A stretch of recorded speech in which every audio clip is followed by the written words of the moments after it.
Hello दोस्तों, welcome to my YouTube channel agriculture classes. तो आज आप लोगों के लेके आए हैं बहुत इंपॉर्टेंट टॉपिक जो है कि ऑर्गेनिक फार्मिंग। तो ऑर्गेनिक फार्मिंग का मतलब आप लोग समझ सकते हैं कि जैविक खेती जिसे कहा जाता है। जैविक खेती किसे कहा जाता है? जिसमें हम लोग कोई भी केमिकल केमिकल का प्रयोग ना के बराबर करते हैं, या फिर ये थोड़ी खेती महंगी होती है, या फिर इसमें हम केमिकल का प्रयोग नहीं करते हैं तो ये टिकाऊ खेती होती है जिससे कि हम लोगों को लाभ मिलता है। तो ऑर्गेनिक फार्मिंग के बहुत सारे फायदे होते हैं, बहुत सारे एडवांटेज होते हैं। ठीक है, वहीं पे कुछ मेजर होते हैं जो कि डिसएडवांटेज होते हैं, थोड़ा महंगी खेती हो जाती है। लेकिन और क्या होता है, शहरों में ऐसा पॉसिबल नहीं हो पाता, तो ये गांव लेवल तक ही अच्छा होता है। मतलब इसको अब बढ़ावा दिया जाता है कि ऑर्गेनिक फार्मिंग को बहुत ज्यादा बढ़ावा दिया जाता है, धीरे धीरे धीरे धीरे। ये लगभग 1940 के दशक में या फिर 20वीं शतक में इसको हम लोग के स्टार्ट करने का मोटिव स्टार्ट किया था। ठीक है, और उसके बाद इसको धीरे धीरे 1950 और 60 ईस्वी में इसको क्या किया, बहुत ज्यादा मात्रा में 1950 से 1960 में इसको एक आंदोलन के थ्रू इसको बढ़ावा दिया गया, ताकि ये बहुत ज्यादा आगे जा सके और लोगों को इससे फायदा हो सके, जैविक खेती के बारे में लोग जान सकें इस बारे में। और आप लोग जानते हैं कि ऑर्गेनिक फार्मिंग के इतने बड़े फायदे होते हैं कि थोड़ा इसका मार्केट में जो प्रोडक्ट भी मिलता है वो भी थोड़ा महंगा मिलता है, और ये अच्छा माना जाता है। क्या माना जाता है? अच्छा माना जाता है, इसलिए कि इसमें कोई जैविक खाद का प्रयोग नहीं किया जाता है, अरे सॉरी, केमिकल का प्रयोग नहीं किया जाता है, मतलब ना के बराबर किया जाता है। ठीक है, इसलिए ऑर्गेनिक फार्मिंग। तो ऑर्गेनिक के फार्मिंग के बारे में हम लोग थोड़ा बहुत क्या करेंगे आज जानने के लिए यहाँ पे आए हैं। तो आप लोग ने घबराइए मत, कुछ दोस्तों होते हैं जिनके यूनिवर्सिटी में देखे होंगे आप लोग कि ये सब्जेक्ट जो होता है सेकेंड सेमेस्टर में भी होता है, और कुछ यूनिवर्सिटी में इसको 6 सेमेस्टर में भी लाया जाता है, कहीं कहीं 4 सेमेस्टर में। तो उससे घबराने की दिक्कत नहीं होता है, सिलेबस सेम होता है। बस आपको पढ़ना किस सेमेस्टर में ये डिपेंड करता है। तो अगर जो बच्चे 6 सेमेस्टर में भी है उनके लिए ये भी है, और जो सेकेंड सेमेस्टर में है उनके लिए भी है, कोई चेंजिंग नहीं है। ठीक है, तो हम लोग सबसे पहले देखते हैं ऑर्गेनिक फार्मिंग।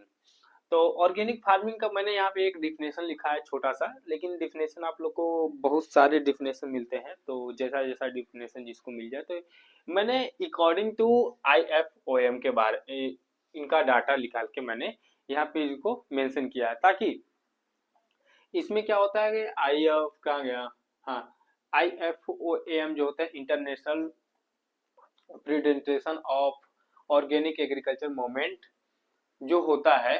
ठीक है, ये क्या होता है, ये ऑर्गेनिक फार्मिंग का एक इंटरनेशनल लेवल पे संस्था होती है, चाहे आप लोग जैसे होता है ना, एक संस्था के तौर पे इसको माना जाता है, और इसी का ये डाटा है, और इसी के डिपेंड से ये मैंने इसका डिफिनेशन यहाँ पे मेंशन किया है। तो इसके अकॉर्डिंग टू इसके डिफिनेशन के बारे में हम लोग बात कर लेते हैं कि organic agriculture include the agriculture system of that promote the environmentally equally और इसके बाद इकोनॉमिकली।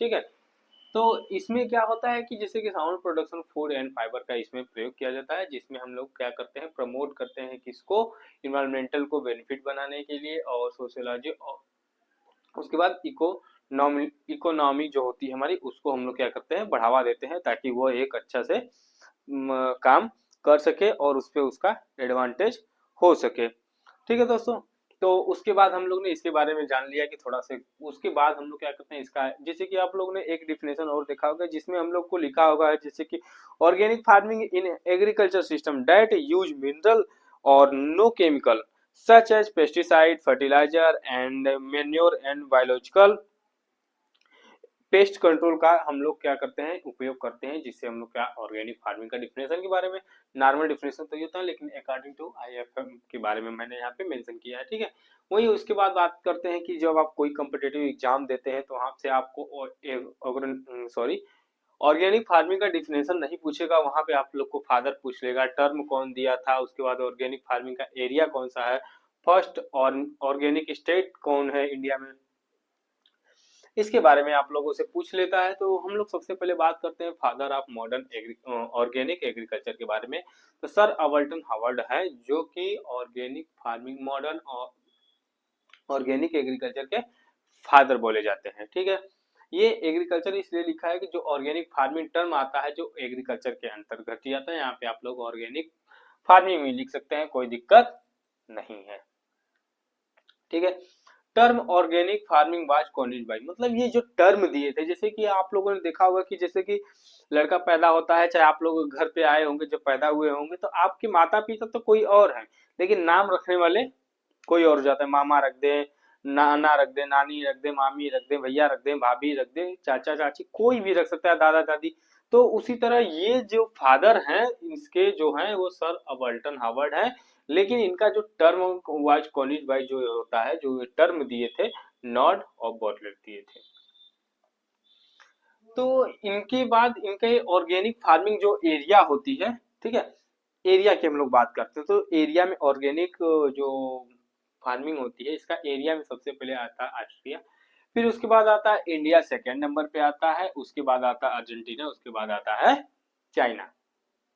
ठीक है, इसके बारे में हम लोग ने ये डाटा जो है कि ऑर्गेनिक फार्मिंग का एरिया, जो ये डाटा आप लोग को देखे होंगे कि हमेशा बदलने वाली होती है। तो आप लोग जब भी जाइएगा पेपर एग्जाम में बैठिएगा, तो एक बार इस डाटा को एक बार आप लोग अच्छे से देखिएगा। ये नहीं कि यहाँ पे इंडिया लिखा है तो आज इंडिया यहाँ पे है तो कल यहाँ भी जा सकती है और पहले नंबर पे आ सकती है। जाहिर सी बात है, इंडिया हमेशा फर्स्ट पे रहती है, लेकिन यहाँ पे सेकंड है, तो फर्स्ट पे कभी न कभी तो आ ही जाएगी। तो first organic state in India, जो ऑर्गेनिक स्टेट माना जाता है इंडिया में सबसे पहले कौन है, तो वो होता है सिक्किम। जो सिक्किम आया था, जो सिक्किम सबसे पहले आप लोगों ने देखा होगा कि जो सिक्किम में सबसे ज्यादा ऑर्गेनिक फार्मिंग की जाती है।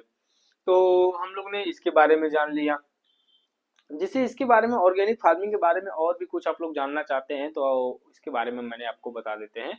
जो इसका प्रोडक्शन आप लोग देखेंगे इंडिया में कितना हुआ है, इंडिया के प्रोडक्शन की अगर हम लोग बात करते हैं, 3 से 6 मिलियन टन, ये जो सर्टिफाइड है, क्या है, सर्टिफाइड, मतलब इसका डाटा हम लोग ने देख चुका है कि 3.6 million ton production organic farming का इंडिया में होता है। ठीक है, उसके बाद हम लोग देखते हैं कि जो क्या नाम है कि आपका मध्य प्रदेश क्या होता है, एमपी, मध्य प्रदेश जो होता है ये सबसे बड़ा आप लोगों का क्या है, ऑर्गेनिक प्रोडक्शन में लार्जेस्ट प्रोडक्शन करता है कौन, मध्य प्रदेश। ठीक है, मध्य प्रदेश सबसे ज्यादा प्रोडक्शन ऑर्गेनिक फार्मिंग का करता है, ये फिर कहते हैं लार्जेस्ट प्रोडक्शन इसका ऑर्गेनिक फार्मिंग का होता है। ठीक है, उसके बाद हम लोग ने देखा था IFOM के बारे में, international federation of organic agriculture movement के बारे में हम लोग ने देखा था। उसके बाद हम लोग बात कर लेते हैं NOAF, इसका क्या मतलब होता है दोस्तों, इसके बारे में हम लोग आज जान जाते हैं। नेशनल सेंटर ऑफ ऑर्गेनिक, या फिर हम लोग कह सकते हैं एंड और नेचुरल फार्मिंग के नाम से इसको हम लोग जानते हैं। ये इसके बारे में हम लोग जान जाते हैं, ये 2004 में इसको लाया गया था। क्यों लाया गया था इससे 2004 में, इसको 2004 में लेके आया गया था, और इसका हैदराबाद हेडक्वार्टर की हम लोग बात करते हैं तो गाजियाबाद यूपी में है।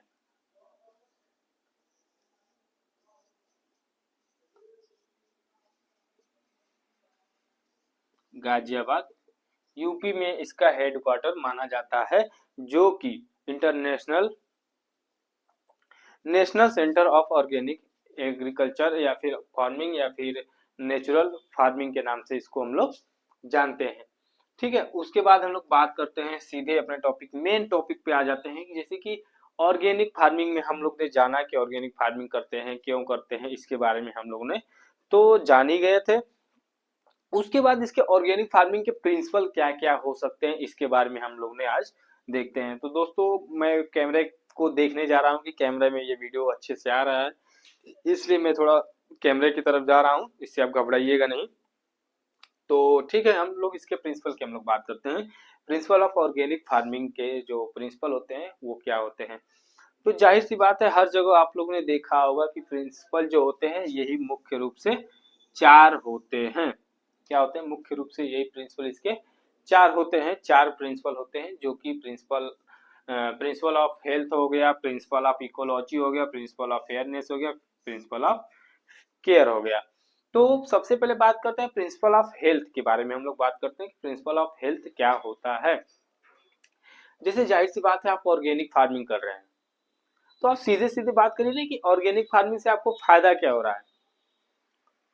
हमारे अगर हम लोग क्या कर रहे हैं, कंज्यूम करते हैं क्या ऑर्गेनिक फार्मिंग से जो प्रोडक्शन हो रहा है, जो वेजिटेबल हो रहा है, जो फल हो रहा है, फ्रूट हो रहा है, सब्जी हो रहा है, जो भी प्रोडक्शन हो रहा है ऑर्गेनिक फार्मिंग की मदद से, अगर उसको हम खाते हैं या फिर हमारे जानवर खाते हैं, एनिमल खाते हैं, तो उनको इससे फायदा होगा कि नहीं। जाहिर सी बात है कि हमारे हेल्थ पे एक अच्छा प्रभाव पड़ेगा। कब? जब हम लोग एक क्या नाम है, ऑर्गेनिक फार्मिंग से प्रोडक्शन, जैविक खेती से जो प्रोडक्शन करते हैं, उसको हम लोग अगर कंज्यूम करते हैं तो इसके बारे में आप लोग। उसके बाद आता है प्रिंसिपल ऑफ इकोलॉजी। अब जाहिर सी बात है कि अगर हम केमिकल का प्रयोग करेंगे तो नुकसान तो हमारे इन्वायरमेंट को होगा ही। तो जाहिर सी बात है कि एनवायरनमेंट पे हमारे प्रभाव पड़ेगा। तो हम लोग क्या करते हैं, ऑर्गेनिक फार्मिंग में सीधे कर सकते हैं इकोलॉजी, मतलब जैविक खेती करने से हमारे इन्वायरमेंट पे भी एक अच्छा प्रभाव पड़ता है और प्रदूषण से बचता है। केमिकल का प्रयोग करेंगे तो प्रदूषण होगा ही। अगर हम लोग केमिकल का प्रयोग नहीं करते हैं, जैविक खेती करते हैं, तो हमारे इकोलॉजी पे, सिस्टम पे प्रभाव पड़ेगा, इन्वायरमेंट पे प्रभाव पड़ेगा। वहीं आ जाता है हम लोग का फेयरनेस।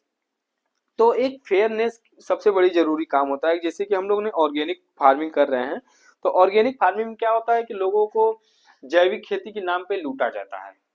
क्या कर जाता है, जैविक खेती के नाम पे लूटा जाता है। अगर मार्केट में जैविक खेती से जो प्रोडक्शन है, अगर वो 100 रुपए केजी है, तो कुछ लोग होते हैं कि 200, 250, 300, 400 के नाम से ऑर्गेनिक है, ये है, मतलब उसको बेचते रहते हैं। तो ऐसा नहीं होना चाहिए। एक फेयरनेस होना चाहिए कि अगर मार्केट में 10 रुपए है तो आप 12 रुपए करके हिसाब से बेच सकते हैं, इसलिए कि आपका जैविक खाद से बनाया गया है।